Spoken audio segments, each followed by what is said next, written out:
Jun Chengxiao possesses the body of the Iron Bone Sect's leader after the latter dies from a falling plaque.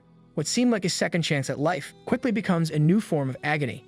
You must recruit 100,000 disciples in 100 years, or face explosive annihilation.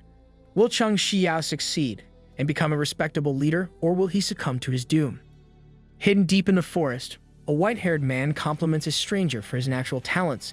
He claims that the stranger is a one-in-a-million martial arts genius, and is therefore worthy of joining his Iron Bone Sect. However, the stranger pleads with the white-haired man to take his foot off his face first. The white-haired man, whose name is Jun Chengxiao, the leader of the Iron Bone Sect, apologizes for his behavior. He claims that he only got defensive because the stranger tried hitting on his disciple. The stranger clarifies that he was only talking to the disciple, prompting Chengxiao to lift him into the air and apologize again. Suddenly, Chengxiao leans in close, urging the stranger once more to join his sect. The stranger then asks what would happen if he refuses, as he is already a member of the Spring Water Sect. Chengxiao sighs as he puts the stranger down, disappointed that he is not fated to join the Iron Bone Sect. Just then, he asks his disciple, Qian, if the stranger harassed her.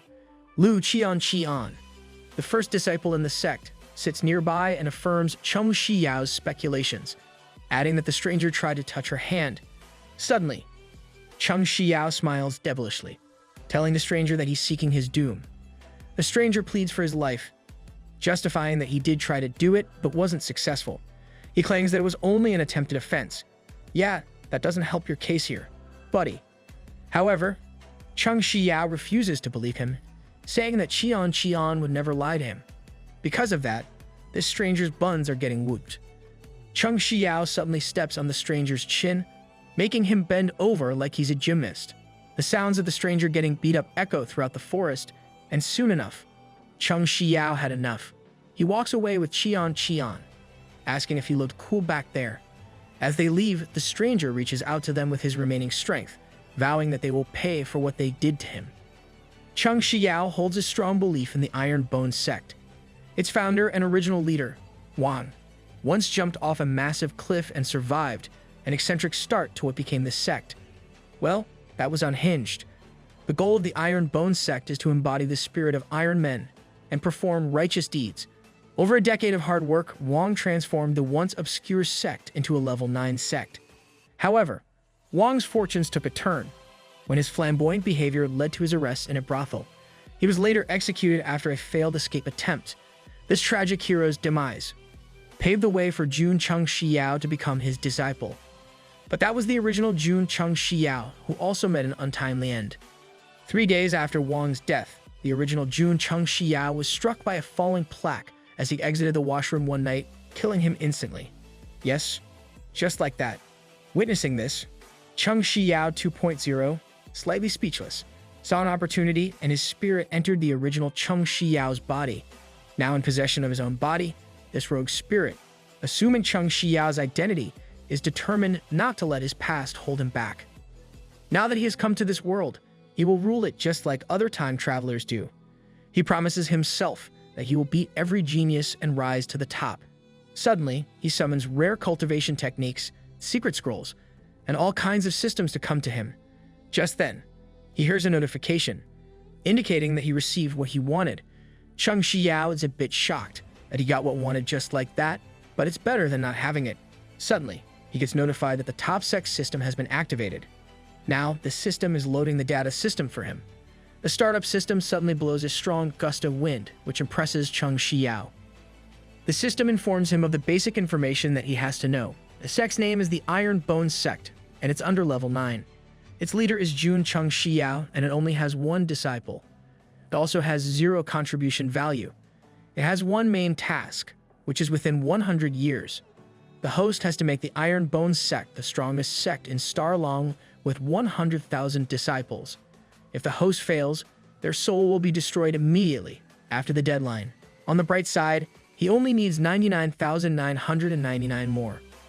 Chengxiao feels like he's been hit by huge spears, knowing that the sect's current standing is nowhere near the goal. Chengxiao refuses to believe that any of this is true. He assumes that his brain got messed up after he got hit by that plaque. Perhaps things might go back to normal. If he gets hit again, he does exactly that, and he suffers under the weight of the plague. However, he deems it all worth it when the system awards him with a present. He suddenly receives an interspatial ring, which magically appears in his hand. That's literally a full-on bracelet rather than a ring, though Jun Chengxiao is not pleased by this gift, as it won't even fit him. Jun Chengxiao's name means wear a smile often, which seems quite the feat considering his current dilemma. Since he took that impossible task, it seemed like the Iron Bone Sect will never become the strongest sect on Star Land, with 100,000 disciples.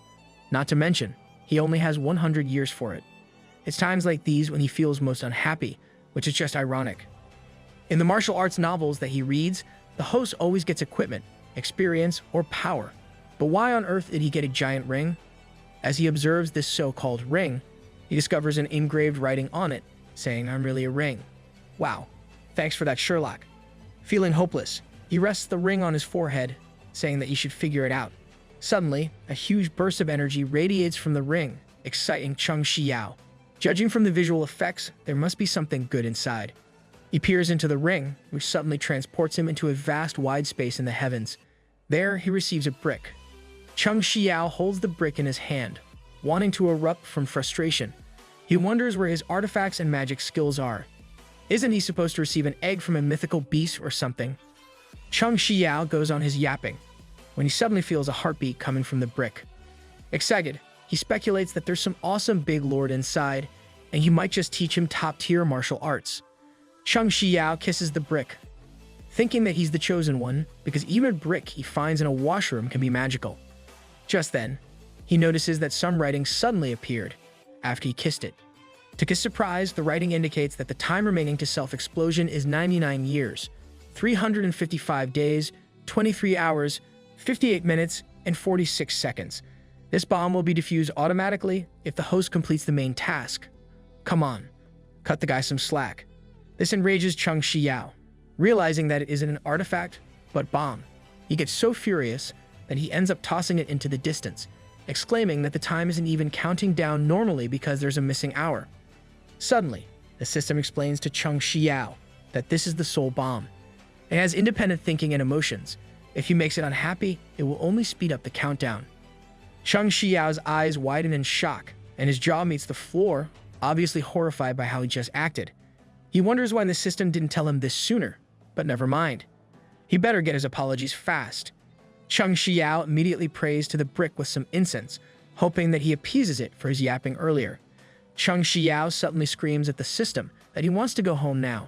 At the same time, he tries apologizing to the brick. However, the system tells him that the system has already been activated. As the host, he has no choice but to complete the main task. If he takes a negative attitude in the process and do nothing, the bomb will explode in advance. Hearing this, Chengxiao chews on his hair, claiming that he wants to kill himself. Suddenly, a notification sound pops out of nowhere, granting him the disaster saber, his first desire. The saber shoots into the ground, almost hitting Chengxiao's man-balls. He's thankful for the gift, but it almost gave him a heart attack. A few hours later, Chengxiao tries to work his way around the truth. As he hits silently with his own thoughts, he figures that maybe he should check this crappy system first to get some information. He learns the basics, but most of the information he finds only disappoints him. Suddenly, the system informs him that there are many parts in the construction. The higher the level is, the more functions of the sect can be opened. Chengxiao can touch sect construction items with his mind to open the concrete data interface. As he reads more information, he asks the system about how he can improve sect construction. The system replies that he needs to recruit more disciples to make that possible. Chengxiao then asks what his sect contribution value is, and the system replies that he can buy treasures in the sect store with it. Upon hearing about the sect store, Chengxiao recalls that it's the place where heroes in novels buy all kinds of awesome stuff. However, he doesn't see it. The system then informs him that he needs at least one contribution value point to open the sect store interface. Hearing this, Chengxiao asks how he can get contribution value, and the system informs him that he needs to recruit more disciples to open the sect store. Chengxiao gets all the information he needs, making him smile as he now has a starting point. Whether it's construction or contribution value, the so-called strongest sect comes all from recruiting more disciples. Chengxiao then closes the system and tells himself that he will start recruiting disciples the very next day. As Chengxiao paints a recruitment sign to gain more disciples, he thinks that it shouldn't be so hard since he's pretty good looking. Boy, you're not a K-pop star. 1.5 months later, all he recruited had been dust mites and cobwebs. Nobody still joined his sect that he began to lose his appetite. When all hope is lost, a woman suddenly approaches him, saying she wants to join the Iron Bone Sect. Chengxiao quickly slurps his noodles and approaches the woman, complimenting her for her beauty and welcoming her into the sect. However, the woman blocks him from advancing further, using her staff to ward him off. She asks if he's the sect leader because if he is, then she's no longer interested in joining. Chengxiao pleads with her not to go, claiming that his sect has a lot of potential. He does all the yapping he can to make the woman stay. He reasons that he will bring development to the sect because he's a leader who earned his rank through hard work. Yeah, because it takes a lot of effort to possess someone's dead body. Finally, Chengxiao persuaded the woman to join the sect with his quick tongue. That just sounds wrong. Just then, the system informs him that he now has 2 out of 100 members. He also earned 1 sect contribution value, allowing him to open the system's sect store. He quickly commands the system to show him all the items he can afford. However, his excitement immediately dies down when the system's sect store disappears, indicating that he needs more contribution value to keep it open. Although he wasn't able to explore, he did receive a new player package. Just then, Chengxiao turns around in disappointment, remembering that he's still a new player without much contribution value. He has no choice but to say goodbye to his coveted magic skills and artifacts for now. Just then, the system asks Chengxiao if he wants to open the new player package. Curious, he quickly says yes. The system then informs him that he spent 1 contribution value point opening the new player package. The package includes a fleeing spell, an anti-damage spell, a seal opening spell, a dashing spell, and an experience spell, all of which have been placed in his interspatial ring. After receiving everything that he has, Chengxiao complains, because they're all for survival, which only means one thing: this is the loser bundle. Chengxiao then commands the system to show him the ring, and it immediately transports him inside. He checks everything in his inventory, and then notices the experience spell. He asks the system what it is, and it replies that the spell can improve his cultivation base quickly. He only needs to crush it if he wishes to activate it. Without wasting a second, Chengxiao grabs the experience spell card and crushes it in his hands. This allows him to break through from a level 3 to a level 5 acupoint opening stage, making him feel powerful. As his eyes glow from the energy flowing inside him, Chengxiao feels invincible. However, the system breaks it to him that he's getting ahead of himself. All the 12 levels of the acupoint opening stage are just a basic line of cultivation on Starland. The stages of the martial arts cultivation rank from highest to lowest goes like this: Martial Arts God, Martial Arts Saint, Martial Arts Emperor, Martial Arts King, Martial Arts Grand Master, Martial Arts Master, and Martial Arts Apprentice. And this puts Chengxiao at the bottom of the food chain. Embarrassed, he quickly changes topics, asking what the use of the seal opening spell is. The system replies that it's for unlocking the Disaster Saber. Is anything in this world even free? Even the first free weapon needs unlocking. Luckily, the crappy system tells him that there's a recruitment meeting in Qingyang City.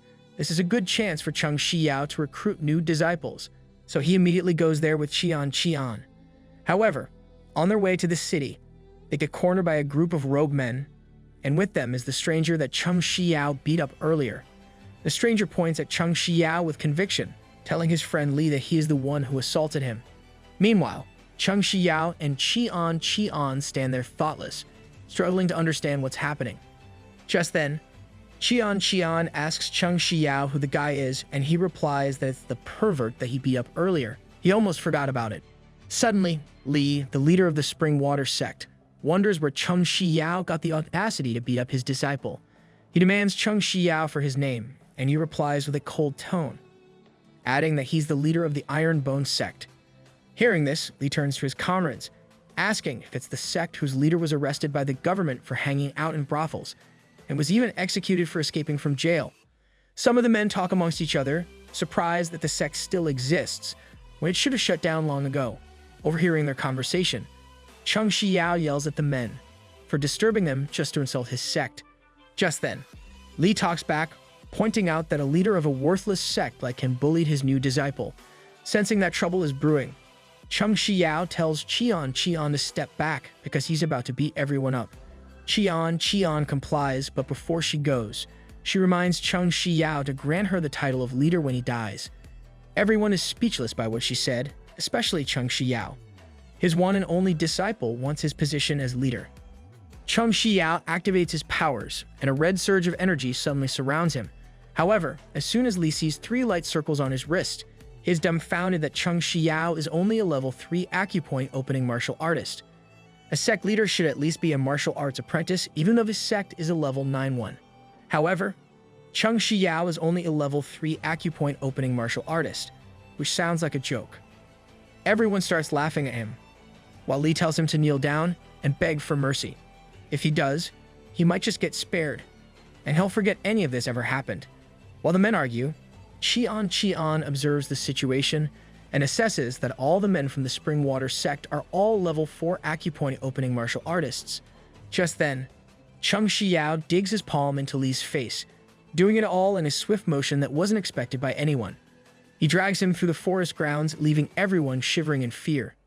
Just then, the system informs Chengxiao that a side task has been triggered.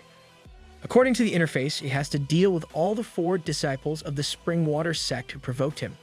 Just then, Li speaks, asking how a level 3 acupoint opening martial artist has such strong power.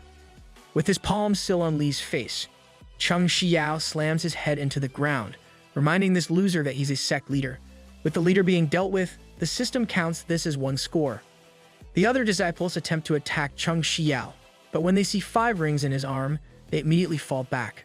They're surprised to know that he's actually a level 5 acupoint opening martial artist, and he's been hiding these powers all along. Chengxiao doesn't spare any of Li's underlings, and he beats them all up. After taking care of them all, the system congratulates Chengxiao for completing his side tasks. Because of that, he has gained 4 contribution value points. As the disciples from the Springwater sect lie motionless on the ground, Chengxiao leaves with Qian. On their way to the city, Qian tells Chengxiao that he should have killed the disciples to avoid further problems.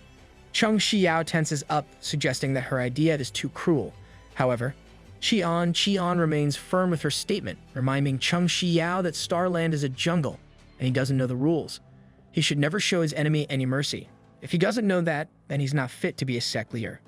Chengxiao reflects on Qian's words and realizes she's right.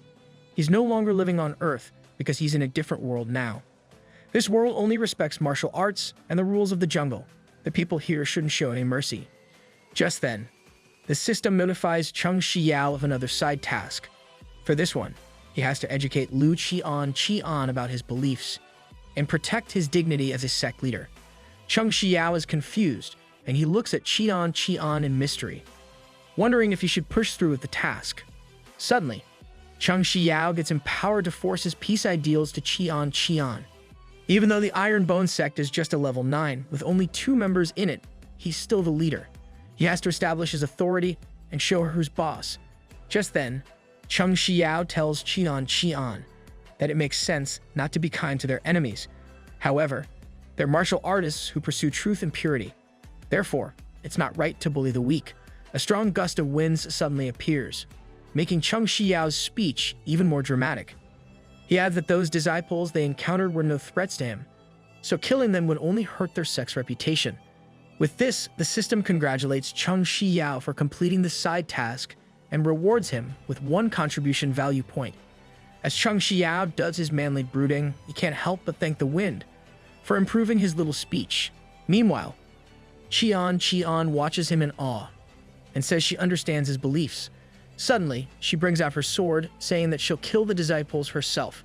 Since Chengxiao cares about his reputation so much, dumbfounded by her suggestion, Chengxiao immediately clarifies that she misunderstood him. He then tells Qian to be elegant like a normal woman, and to not think about fighting and killing all the time. However, Qian takes offense to his statement, drawing her sword and asking why women can't fight and kill. Just then, Qian calms down, saying she will obey his commands because he's the leader. However, she warns him not to look down on women. Tisk, men.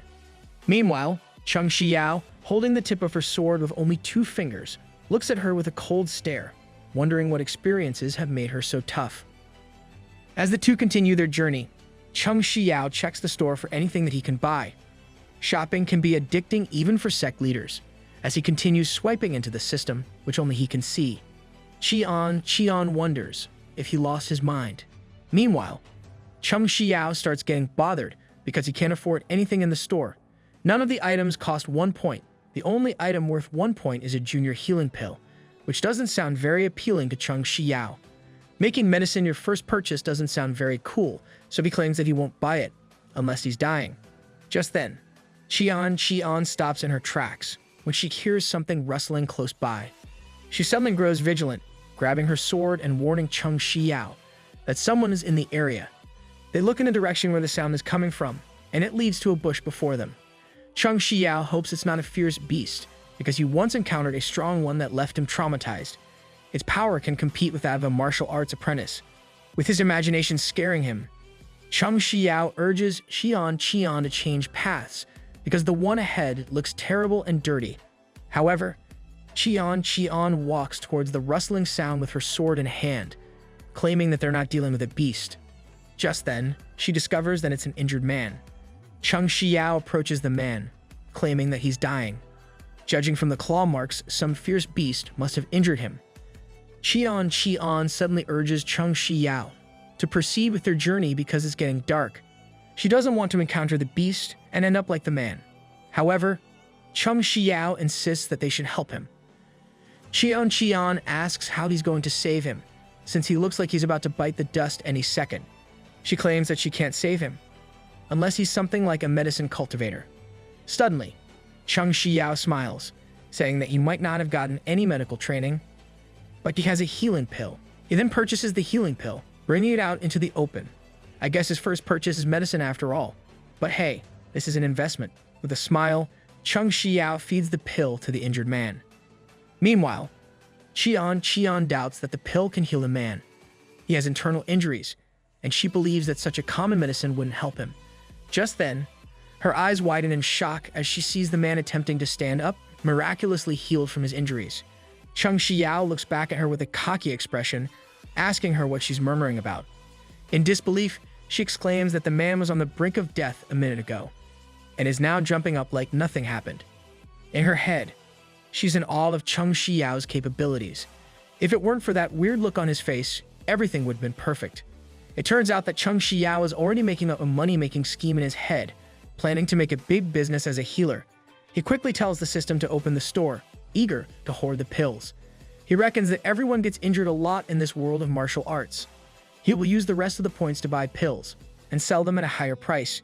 He will then turn his sect fancy with the money, which will then earn him a lot of disciples.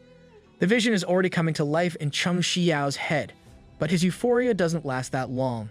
He can only purchase 1 pill per month. Well, there goes his first million. However, Chengxiao simply shrugs it off, thinking that he still performed a good deed.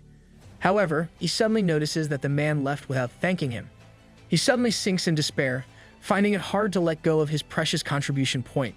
Just then, Qian tells Chengxiao to start being the bad guy, as being the good guy won't do him any good in Star Land. Chengxiao suddenly snaps back, saying that he doesn't believe there's no person acting in all conscience in this world. Qian is surprised to hear the word conscience, as this doesn't even exist in anyone's mind. Damn, wifey gotta chill. Chengxiao had planned to recruit the injured man after saving his life, but the reality turned out to be quite ironic. People in this world either insult him and beat him or run away after being saved by him. On Earth, there were always laws and moral restrictions, but none of them existed in this new world. Now that Chengxiao is in Star Land, he is determined to adapt and follow its rules from now on. He must always remember the rules of the jungle. If he does, he can be free from people pushing him around. He can have supreme power and countless money, have as many wives and concubines as he wants, and even be worshipped by others. All of these can be realized. He just needs to be tremendously strong. Just then, the system informs Chengxiao that he gained 10 contribution value points for understanding the rules of Star Land. This turned out to be a secret task that he unlocked. Now, he has a total of 14 contribution value points. Chengxiao is surprised to know the concept of the secret task, so the system explains to him that the tasks assigned by the top sect system can be divided into main tasks, side tasks, and secret tasks. Secret tasks are hidden on the interface and can only be completed by chance. Of course, there are also epic tasks, the kind that is well rewarded. Once Chengxiao reaches a specific level, the epic tasks will be triggered. The reward of the epic task will depend on the host's performance. Eager to gain more rewards, Chengxiao asks how he can trigger the epic tasks, but the system regrets to tell him that it can't disclose too much information, and he must explore by himself. Chengxiao gets a little bummed out, but at least he gained 10 more contribution value points. He can now get himself something nice in the store. Just then, Qian snaps him out of his daydreaming. When she halts him with her sword's handle, Chengxiao rubs his bleeding nose, while Qian informs him that they just arrived in Qingyang city. Upon seeing the city gates, Chengxiao gets starstruck by its vastness. He then vows to himself that the Iron Bone Sect will one day surpass the magnificence of Qingyang city. Some of the passersby overhear that he's a disciple of the Iron Bone Sect, and they start exchanging disgusted looks. Just then, Chengxiao corrects them, saying that he's not a mere disciple, but the leader of the sect itself. The place falls silent, and it suddenly erupts in deafening laughter. They can't believe that he's the leader or that the sect still exists. Meanwhile, others laugh at the thought that he's just a level 3 acupoint opening stage, making him no different from a commoner. Chengxiao feels the humiliation stab him in the back like a bunch of arrows. He starts to succumb to everyone's harsh words, thinking that he's just an unlucky time traveler who got stuck with a system and a time bomb. Other time travelers have it easier, as they're gifted with skills that allow them to defeat talents, gods, and demons. Chengxiao starts crying like a toddler, but he feels a little bit better when Qian approaches him. On the bright side, he still has her. However, Qian suddenly says he must be pretty embarrassed right now. Geez, can this woman take a break? This prompts Chengxiao to get his act together, saying that he will not be affected by criticism because he's been through worse. He then urges Qian to go with him to the recruitment meeting in the western region. As the two enter deeper into the city, Qian asks Chengxiao how he can put up with being ridiculed. He smirks, thinking that he's still above everyone else because he's a time traveler. Besides, Qian will never know what he's thinking about. Just then, he tells her that one only has to take it like a champ. Only power can shut them up. Finally, they arrive at the recruitment meeting, and Chengxiao is ready to put his game face on. In the past, he had to complete the tasks assigned by this system, but now he's ready to show Starland what he's made of. At the recruitment meeting, a disciple of the Tiger's War sect tells his deacon that they will surely recruit many high-quality youths. However, the person in the neighboring tent disagrees, saying that since they are all level 8 sects, it will be challenging for them to outdo him in recruiting new disciples. This half-bald man boasts that the Broad Saber sect will rank first among the level 8 sects. The deacon of the Tiger's War sect, triggered by this, screams at Scard, the leader of the Broad Saber sect, challenging him to wait and see. As the two argue, Chengxiao suddenly sets up a little tent between them. He erects a plain-looking sign and sits down comfortably, feeling pleased with himself for purchasing the cheapest tent. Furious, Scard asks Chengxiao who he is and why he set up his booth next to his sect. Scard's disciple whispers that Chengxiao is from the Iron Bone Sect, the shame of the alliance of 100 sects. This angers Scard even more, so he claims that the place belongs to the Broad Saber sect, and that Chengxiao should set up his booth somewhere else. However, Chengxiao remains seated, saying that the meeting is about to begin. After all, they're all members of the alliance, so they should keep the peace and avoid getting mad at each other.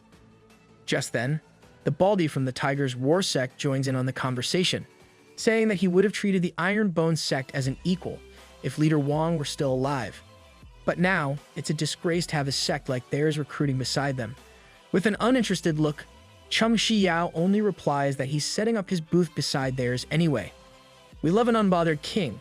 He triggers these bald heads even more, claiming that he will expand his sect, and he won't let anyone stop him, especially idiots with receding hairlines, as expected. The two are furious at Chengxiao for pointing out their missing hair follicles.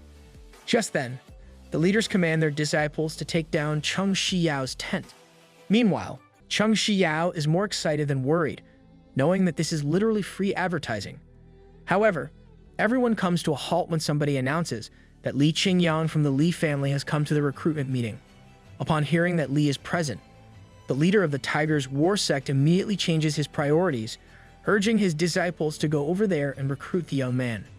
Meanwhile, Chengxiao realizes that Qingyang's name sounds familiar. All the sects are scrambling to recruit the young man because he is a direct descendant of the Li family in Qingyang City. He was confirmed to have a superior spiritual root when he was 15, and he is the top genius of Qingyang City. It is said that he can become a martial arts king someday. As everyone talks about Qingyang, Chengxiao does his best to eavesdrop. He's surprised to discover that the young man has superior spiritual roots. The level of spiritual roots represents a martial artist's talent and the limit of their cultivation base.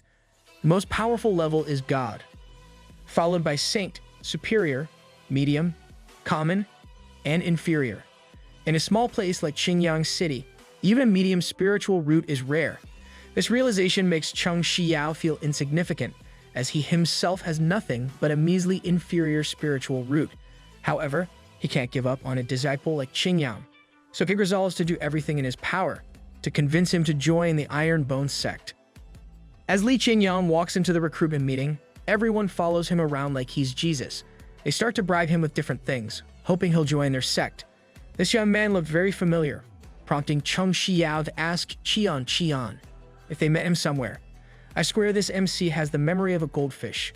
Qian recalls that Qingyang is the guy that they found injured in the wild. She adds that he didn't even thank them for saving his life. After hearing this, Chengxiao starts getting interested in what's going to unfold. Suddenly, an old man asks Qingyang to join the Kongshan Mountain Sect, a level 5 sect in Qingyang City. Hearing this, Qian reckons that Qingyang should accept that offer. Because he has a superior spiritual root, Chengxiao starts freaking out internally, knowing that he stands no chance against the Kongshan Mountain Sect. What a bummer. He was planning to recruit the young man in exchange for saving his life. Just then, someone stops in front of Chengxiao's wobbly tent, asking if he's the leader of the Iron Bone Sect. And what do you know? It's Qingyang himself. Everyone is puzzled as to why the young man chose Chengxiao. Meanwhile, our MC tries to keep his cool, affirming that he is the person Qingyang is looking for. The leader of the Tiger's War Sect asks Scarred if he's hallucinating, because he can't grasp the idea of the top genius in the city apologizing to Chengxiao. True enough, Qingyang bows to Chengxiao, apologizing for not being able to thank him for saving his life. He claims that he left for home in such a hurry that he forgot to express his gratitude.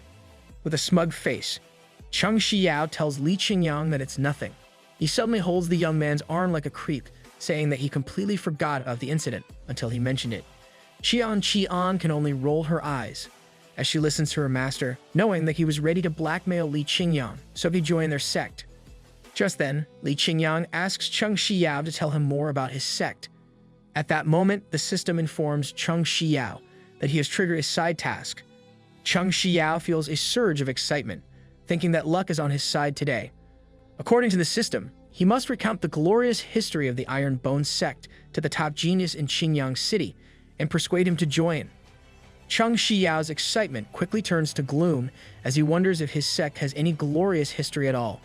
Suddenly, the two bald heads scream in unison, claiming that the Iron Bone Sect doesn't have a glorious history. Scarred exclaims that the sect's greatest contribution was that the previous sect leader, Wang, helped crack down on explicit products and publications. This, according to Scarred, means that the sect is worthless. In his desperation to prove his point, Scarred even swears on his remaining hair to vouch for his honesty. Just then, Chengxiao shoots him a death stare, making Scarred shut up. Chengxiao suddenly reclaims his honor, claiming that the Iron Bone Sect is ancient and has a long history. Qingyang is fascinated, and he asks if Chengxiao can be more specific. Meanwhile, the crowd is in disbelief because the young man is actually interested in Chengxiao's lies. Just then, Chengxiao asks Qingyang if he ever heard of the East Sea. Qingyang affirms that he does, so Chengxiao goes on and starts retelling the sect's so-called history. In the east of Starland is an endless sea, where there are countless marine beasts, making it very dangerous. At the end of the East Sea, there is a country called Ally State. There are two divine mountains in that state, One is the mountain of flowers and fruit, and the other is the mountain of Iron Bone. Chengxiao reckons that he's in Starland now, so he probably won't be exposed for adapting the story of Journey to the West.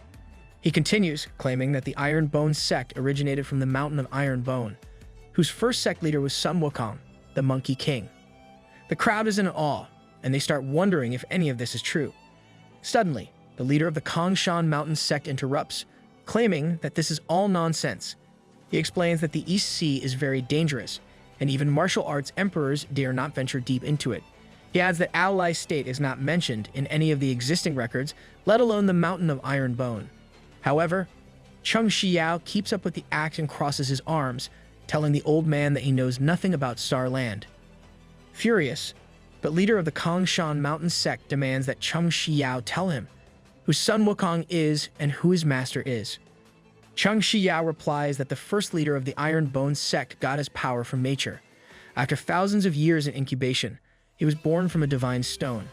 His master was Sapudi, who lived in the Lingtai Fangkun Mountain. Bro just became a pathological liar. He knows the journey to the west like the back of his palm, so he can easily make up many mysterious stories. Just then, the leader of the Kongshan Mountain Sect retorts that humans are made of flesh and blood, making it impossible for someone to be born from a stone. His facial nerves twitch in anger, warning Chengxiao that he shouldn't deluge people with outrageous stories. However, Chengxiao only smiles at him, telling him that he knows nothing about the evolution of creatures. The leader of the Kongshan Mountain Sect gets offended, exclaiming that he's not stupid to believe any of Chengxiao's nonsense. Meanwhile, Li Qingyang smiles, as he's pleased to know that the Iron Bone Sect has such a long history. However, he's dissatisfied that Chengxiao only talked about the sect's past. He wonders what makes it special now, and what are the advantages of joining it. The leader of the Kongshan Mountain Sect gets teary-eyed, and says that there's nothing good about the sect. He's very pleased to know that the young man is not that stupid, despite it being a challenge to recruit him. Just then, Chengxiao gets all dramatic, saying that nothing lasts forever. No matter how powerful a sect is, it will fade away one day. That is true for the Iron Bone Sect, and that's how it became what it is now. Nice save. Meanwhile, the other sect leaders aren't buying any of Chengxiao's lies. Chengxiao continues, saying that his sect is time-honored. Even though the glorious days have gone, the sect itself still has a solid foundation. The pill he gave Li Qingyang was the best proof of it. He claims that the pill can cure the disease within seconds, just like a miracle. Li Qingyang listens closely to what Chengxiao is saying, but he's a bit skeptical because he gave the pill to him even as a stranger. Just then, Chengxiao continues his sales talk, saying that he's going to revitalize his sect, and that he needs talents like Li Qingyang.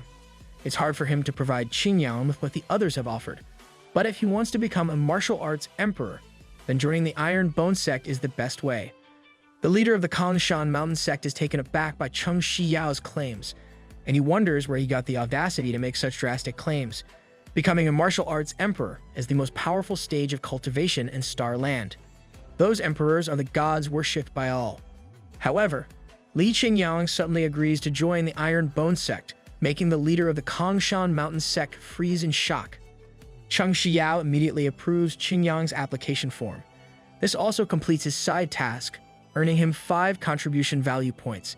He now has 3 sect members and 20 contribution value points in total. Meanwhile, the leader of the Kongshan Mountain Sect convinces Qingyang to change his mind, reminding him that he has a promising future because of his superior spiritual roots. He's only ruining his prospects by joining a trashy sect. Just then, Chengxiao tells the old man that the sect may be nothing now. But this situation won't last long. He also vows that within 3 years, his sect will surpass the Kongshan Mountain Sect. The leader of the Kongshan Mountain Sect is unable to accept defeat. He's furious at Chengxiao for using lies to manipulate Li Qingyang. So he exclaims that he will make his liar understand the gap between them. Just then, Li Qingyang tells Elder Ma, the leader of the Kongshan Mountain Sect, not to disrespect his sect leader. This leaves the old man dumbfounded, leaving him with no choice but to see where the sect is headed. Suddenly, someone calls out to Elder Ma, telling him to wait. It's Master Li, Qingyang's father. Master Li says that his son is young and naive, so he will accept the invitation on his behalf. Qingyang clarifies that he has already joined the Iron Bone Sect, but Master Li only tells him to shut up, because his life and the future of their family might be affected. He insists that these decisions are not up to him. However, Qingyang remains resolute, reminding his father that he taught him honesty. Now that he has joined the Iron Bone Sect, there's no turning back. Master Li erupts in anger, calling Qingyang an unfilial son, who dares to disobey him due to a level 9 sect. He then threatens to disown Qingyang if he doesn't drop out of the Iron Bone Sect. However, Master Li suddenly coughs hard, indicating that he's sick. Just wait until he dies, Qingyang. It won't be long now. One of Master Li's trusted men tries reasoning with Qingyang, telling him that his father is old and shouldn't be stressed out. He urges the young man to drop out of that trashy sect right away. Elder Ma adds that filial piety is the foundation of all virtues, and it is unfilial of him to go against his father. Qingyang remains quiet, torn about what to do. Just then, Chengxiao puts his hand on his arm, telling everyone that the Iron Bone Sect is not as worthless as they perceive it to be. Now that he has Qingyang on his side, he promises that he will get to somewhere. However, this only angers Master Li further, saying that Qingyang only joined his sect because he was deceived. Master Li reminds Chengxiao that in order to make his disciples powerful, he should at least have an extraordinary understanding of martial arts. Since he's so confident, he must be experienced. However, Chengxiao replies that he doesn't want to seem arrogant. However, if they're talking about experiences in martial arts, he surely knows more about it than all of those present combined.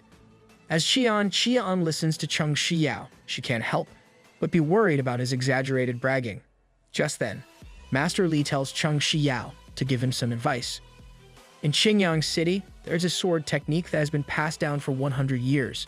It's called the 9 styles of wielding swords. There are 9 styles in total, but only 8 of them were passed down. Over the past 100 years, millions of martial artists scrambled to master all 9 styles, but no one ever succeeded the last one. If Chengxiao can master it, then everyone will certainly believe all of his claims. However, if he fails, he must vow to kick Qingyang out of the sect. Chengxiao realizes that Master Li is trying to disgrace him, to show Qingyang that the Iron Bone Sect is weak. However, he's not going to let that happen. With a devilish look on his face, Chengxiao says it's no problem. Just then, he commands the system to open the store. He then clicks the insight spell, which will allow him to have an insight into his opponent's martial arts skill and secret moves. This will help him understand it right away. However, this only lasts for 60 minutes and costs 10 contribution value points. Without wasting a second, Chengxiao activates it. Chengxiao Speed reads the book containing the 9 styles of wielding swords, making everyone confused. That must be handy for exams. The leader of the Tiger's War Sect wonders if he's learning any secret martial arts, but he doubts that he can learn anything by turning the pages so quickly. Just then, Chengxiao exclaims that he only needs to demonstrate the quantum fluctuation meditation. He suddenly closes the book and asks Qian to give him her sword. As soon as he grabs it, he demonstrates a style that surprises Master Li. The airflow is familiar, and he can't believe that Chengxiao mastered the first style in just a minute. Chengxiao performs the second style in only 5 seconds, which surprises Master Li further. It took him 5 days to master it, but Chengxiao didn't even break a sweat. Next, Chengxiao performs the third style, which beats up his booth neighbors. Just then, Chengxiao notices that he's going too slow, so he speeds up his demonstration and eventually ends up in the 8th style. Witnessing this, Elder Ma tells Master Li that Chengxiao must have mastered the 9 styles of wielding swords before. This would explain why his speed of cultivation is so incredible. Suddenly, Chengxiao stops his demonstration, prompting Elder Ma to ask the reason behind it. Chengxiao cultivates all his powers, causing a strong surge of energy to surround him. Judging from this power, Qingyang realizes that Chengxiao reached the sword realm. Through the ages, so many martial artists have never had such an opportunity all their life. The crowd grows wild, so Elder Ma commands them to keep quiet, because Chengxiao is learning the secrets of the sword realm. This is a very rare opportunity, so they shouldn't disturb him. As Elder Ma observes Chengxiao, he thinks that he's not as bad as he expected. Suddenly, Chengxiao tells Elder Ma to help him test his powers. He believes that the old man is the only one who can defend against his attack, making him a worthy opponent. Within a split second, something explodes, and it propels toward Elder Ma. He's shocked but is quick to act, tearing down the attack with his bare hands. Elder Ma survives, but he surely feels the opponent's strong powers. Undoubtedly, Chengxiao is a martial arts apprentice. Elder Ma manages to break down the attack, disintegrating it into thin air. Just then, Master Li asks if he just witnessed the ninth style, and Elder Ma replies that it is nothing weaker than common martial arts skills. However, it turns out that he was just being sarcastic, and it was actually the ninth style. It may even be stronger than that. Suddenly, Elder Ma bows to Chengxiao in respect, praising him for being able to master such an amazing martial arts skill within 2 minutes. With this, the old man exclaims that Chengxiao has his admiration. Just then, Elder Ma states that he has a request. He's been cultivating a kind of cultivation method these past few years, but attaining enlightenment to the 5th level has been proving difficult. He's hoping that Chengxiao can give him some guidance. Everyone is in disbelief as they listen to their conversation. An elder of the level 5 Kongshan Mountain Sect, a genuine powerhouse martial arts master, is asking for guidance from a sect leader of a level 9 sect. Get used to it, folks. Just then, Chengxiao tells Elder Ma that he can try helping him if he reveals what the cultivation method is. Those nearby try to eavesdrop on their conversation, but they fail to overhear what the cultivation method is.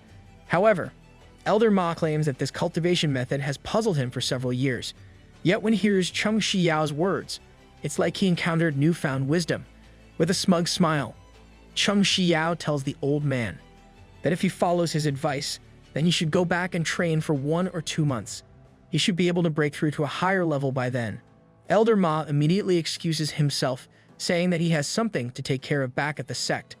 If they are to meet again, he might ask for more martial arts guidance.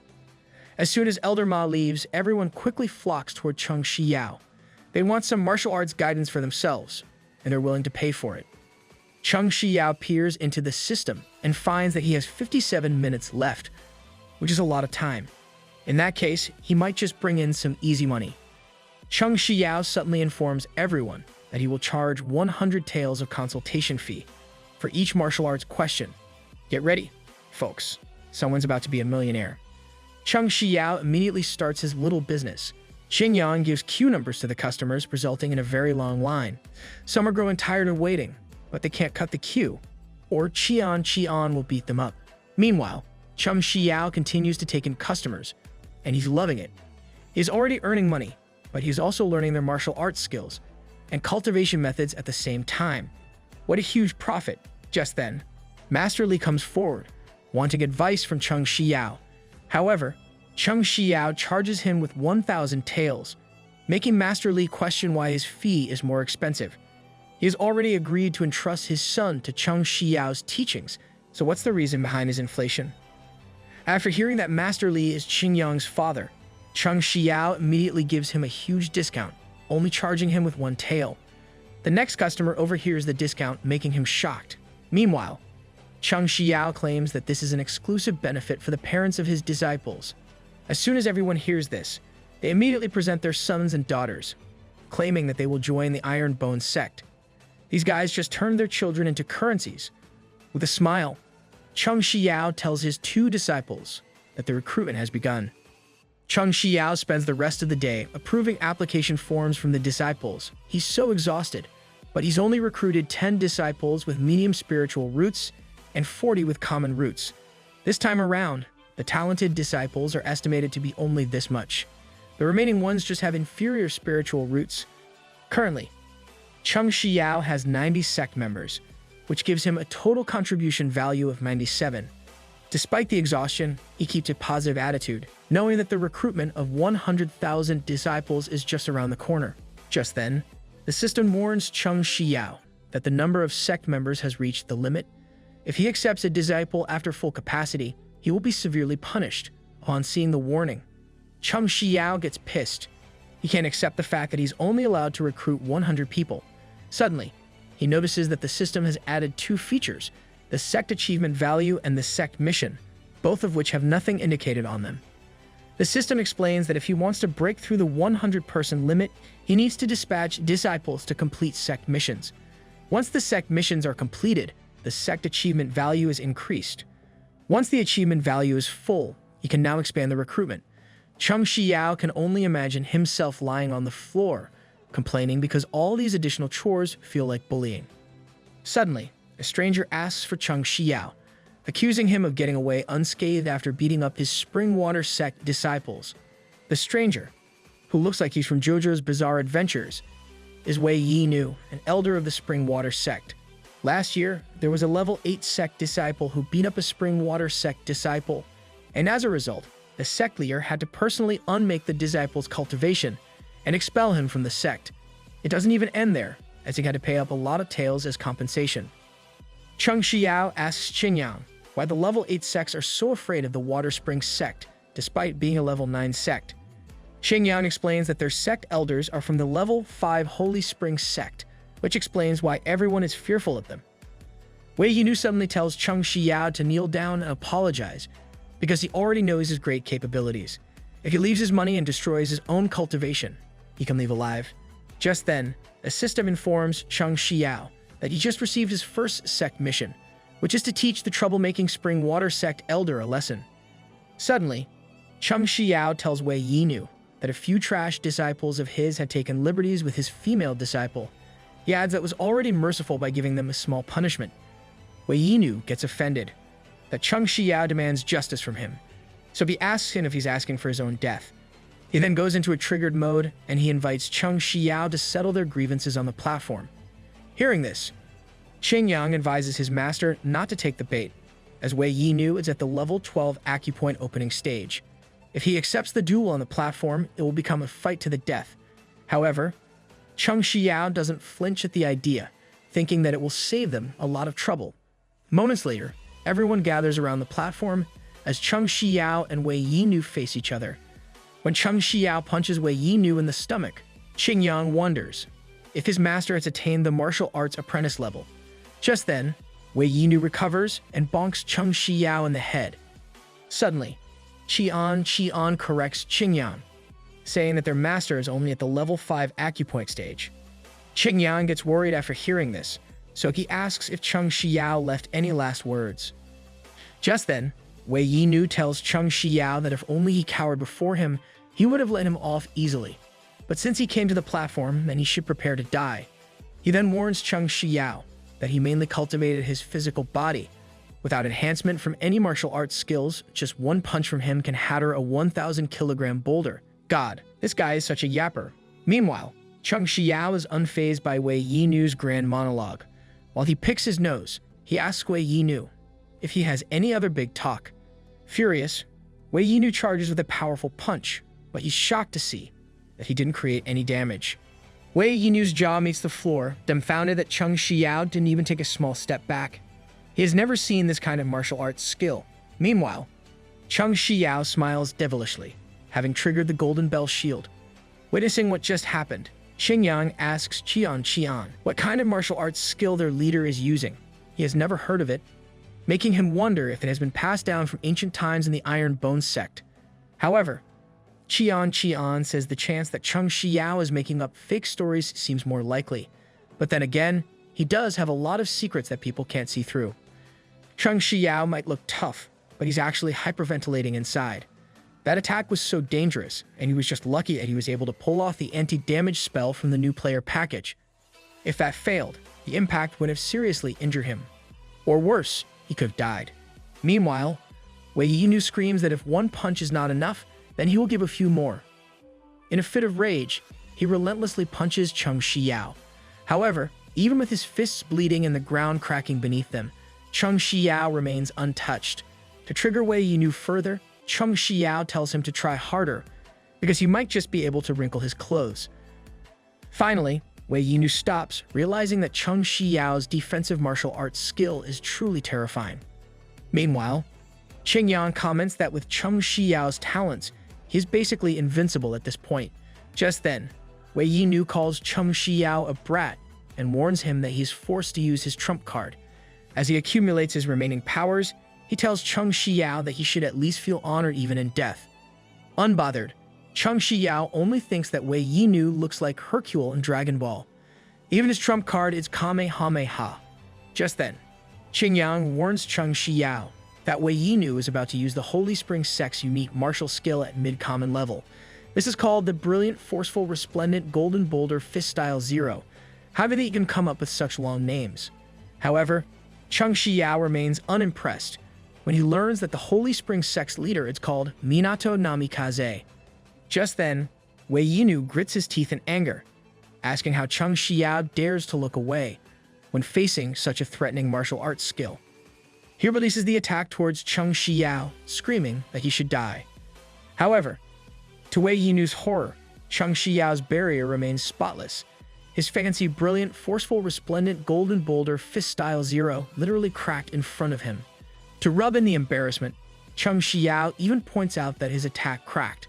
Wei Yinu's mouth remains open, looking like it locked itself out of shock. Even Qingyang has the same expression on his face. Meanwhile, Qian is unfazed as always, and she merely comments that Chengxiao truly has an endless array of trump cards. Having witnessed what just happened, the leader of the Tiger's War Sect slaps Scarred's bald head, asking if he's not dreaming. He also wonders if Chengxiao's Golden Bell shields is a superior common martial arts kill. Meanwhile, Chengxiao smiles, thinking that a product from the system is really awesome. He then asks Wei Yinu if he has other skills, and if he does, he better bring them on.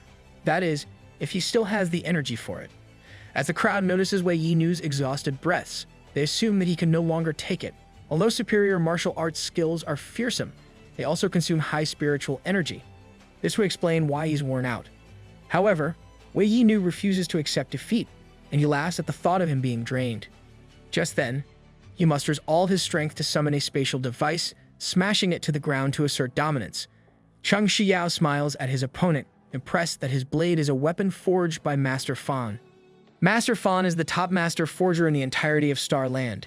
He has spent a lifetime forging thousands of weapons, each one regarded as a treasure by the continent's martial artists. Wei Yinu spent a fortune on his blade, claiming that it was as precious as his life. It's also his first time to show it in front of others. However, Chengxiao is unimpressed, and he points out that the blade has chips on the edge. Seeing this, he advises Wei Yinu to look for some after-sales service. Wei Yinu replies that even if it has flaws, a weapon forged by Master Fan is precious beyond measure. Furious, he asks Chengxiao if he even knows how much it costs. Suddenly, he swings his blade, making the ground crack beneath them. Wei Yinu claims that it's a golden dragon saber at a common level. When infused with his spiritual energy, it can kill martial arts apprentices. Just then, he urges Chengxiao to bring out his weapon and duel him to the death. Meanwhile, Chengxiao tries to look cool as he pretends to select a weapon. Does he even have anything to choose from? Luckily, he happened to earn extra contribution value points. Chengxiao suddenly draws out the Junior Cold Sword, a weapon that he bought for 10 contribution points. Since he has drawn his weapon, Wei Yinu declares that he's about to attack. He starts with a desert blade technique, swinging it towards Chengxiao at an incredible speed. As the attack travels, Chengxiao takes his time to appreciate his new purchase.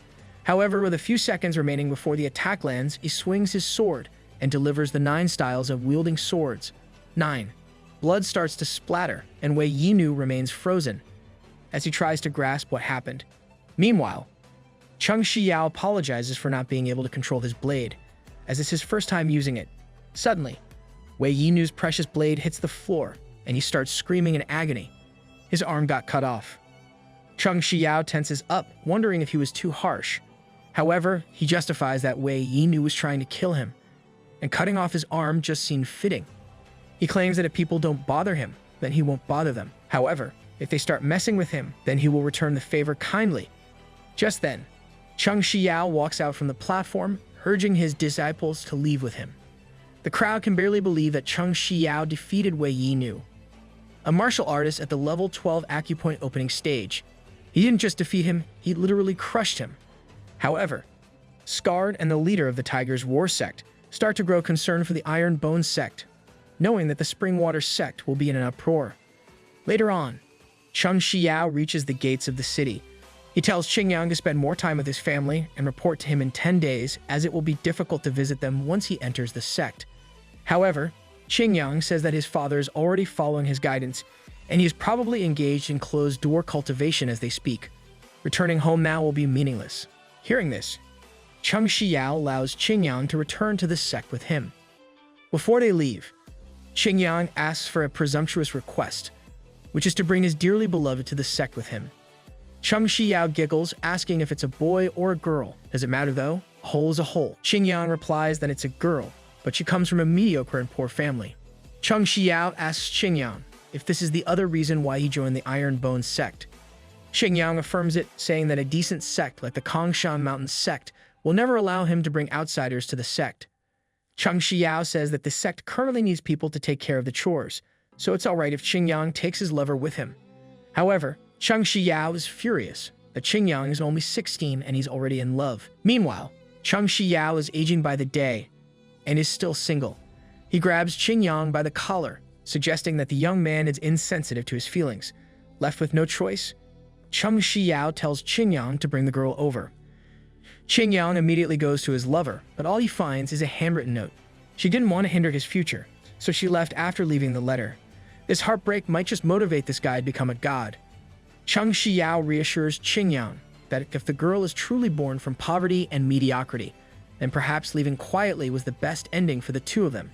Just then, Qingyang asks Chengxiao if he thinks she does not match him. Chengxiao replies that he doesn't, but the rest of society does. Qingyang then vows that once he becomes strong, he will find her even if she's at the edge of the world. Then, he will tell her in front of the whole world that it's him who doesn't match her, not the other way around.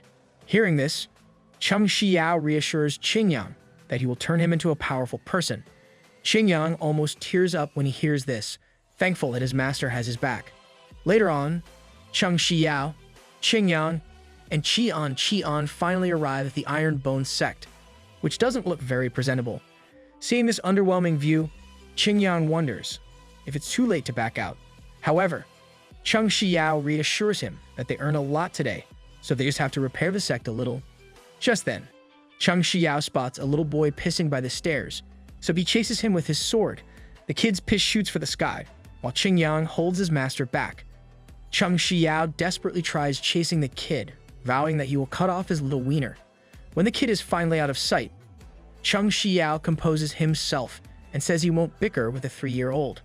As he steps into the gates, the signboard bunks him in the head, sending him into a fit of rage. That signboard is kinda deadly than a martial artist. Later on, the three settle into the sect. Chengxiao informs everyone that their primary mission is to renovate the sect. They will replace all the broken doors and windows too. However, he will leave the matter to Qingyang, and he hopes that he completes it carefully. Chengxiao claims that he still has a headache, so he will go and rest in his room. As Chengxiao walks away, he overhears his disciples calling him a little weirdo. A few days later, the Iron Bone Sect received its long overdue renovation. Chengxiao is glad that it's progressing well, and he's proud of himself for assigning the task to Qingyang. This way, he can now use his free time to improve his cultivation. He then brings out a bottle containing the aptitude-improving liquid, which will forever improve his aptitude by 1 level. This only works for those in the inferior level, so he's perfect for it. As Chengxiao gulps it down, he thinks that aptitude determines the speed of cultivation and the limits of one's potential. He has to give his body a good foundation first. Just then, the system informs Chengxiao that his spiritual roots have been enhanced from inferior to common. His aptitude has been improved, and his basic cultivation base has increased. He also broke through to the level 7 acupoint opening stage. Chengxiao is glad to see the benefits of improving his aptitude.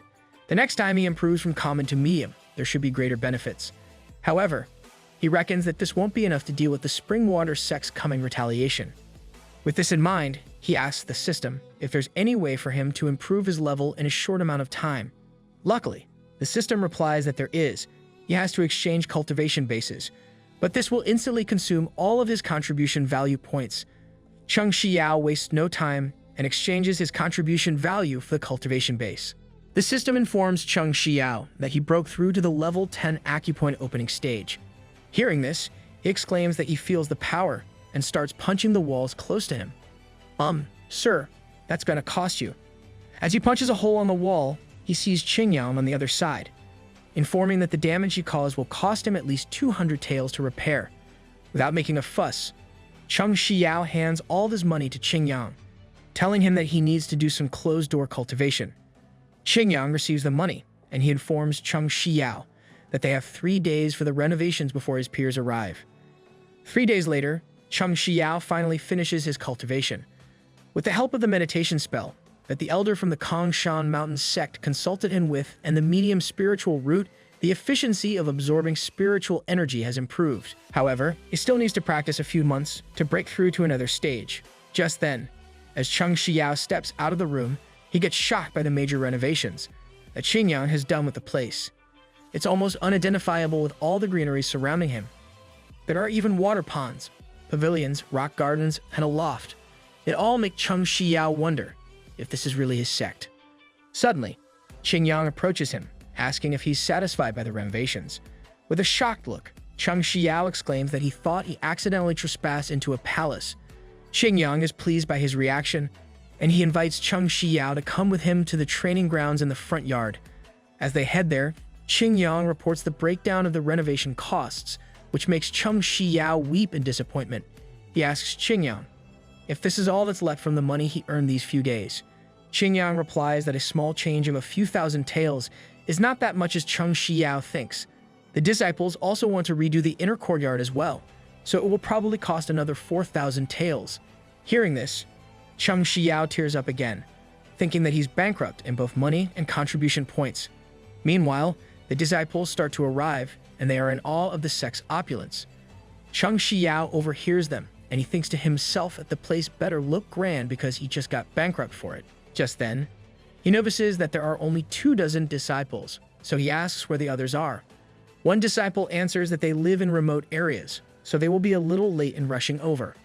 Okay, but why is that guy sleeping in there? Suddenly, an injured disciple calls out to Chengxiao. He almost surrenders from his injuries, but Chengxiao and Qingyang sprint towards him at an incredible speed, catching him before he falls. Qingyang is shocked by what he witnessed, as Chengxiao is only at the 5th stage, and is already faster than him. Poster Boy didn't get the memo. Just then, the disciple tells Chengxiao that they came to the sect in a group of more than 30 people, but they were ambushed and taken captives by bandits.